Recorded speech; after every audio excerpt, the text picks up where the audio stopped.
And that's what I call now the commercial. Our current patents involve fuel emulsion and airflow.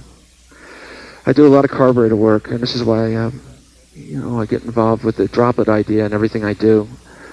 I do carburetors, everything from cup teams down to dirt circle and stuff, and we've learned a lot from working through this process.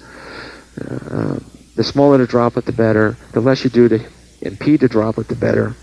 So we've gone off and patented some of the things that we've learned, and now are in the process of manufacturing our own line of carburetors.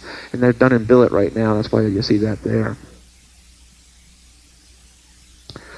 This is a patent pending. Change booster position for turbo, hood scoop, and cowl pressure. Well, the patent exists where we put the mean area above the booster. It's the first one that we're aware of that ever did that. What we found from working with cowl pressure in Winston Cup and from hood scoop pressure and drag racing, and those guys who were ever insane enough to try to do a turbo carburetor deal, is with the mean area below the fuel feed would actually push the fuel backwards. It changes the fuel curve as you increase the pressure above the mean area. So as you go down the racetrack with a hood scoop, your fuel curve is changing.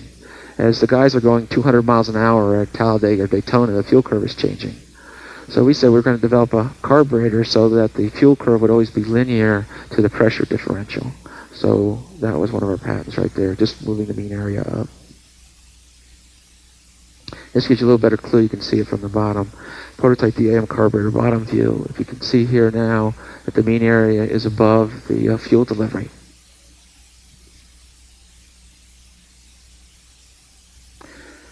And this is one of the customized aftermarket carburetors. I'll give you an idea that we use this particular one in street and marine applications, and it's been pretty successful for us. We put it on a 330 Mercury Marine last year, and it was tested with GPS, which goes up to a satellite. And from dead in the water to on plane, it was 2.5 seconds quicker. That's like adding 100 horsepower to the boat. Our fuel emulsion system, which is inside the metering blocks, is our first patent. It's called a core patent. We took and changed smooth wall conduit, and we made different renderings by either rings or knurls, what we use in this one. And depending on the speed of the fuel, you can go everywhere from a cascading effect to finding the natural frequency of the fuel. And if you're using like a waterfall, and you figure that's a cascading effect, making the droplets smaller, up to finding the natural frequency of the fuel, you can make the droplets pretty small. And this is just a slightly bigger bar for our carburetors, our carbs that are based on horsepower requirements. And when I say that before is when someone calls me up now and they say, how much air does your carburetor flow or anything else, it's always based on what it's doing with the droplet in it. Depending on the size of the plume of the fuel coming out of the booster or size of the port and how the fuel's going through, we don't do anything that's not wet anymore.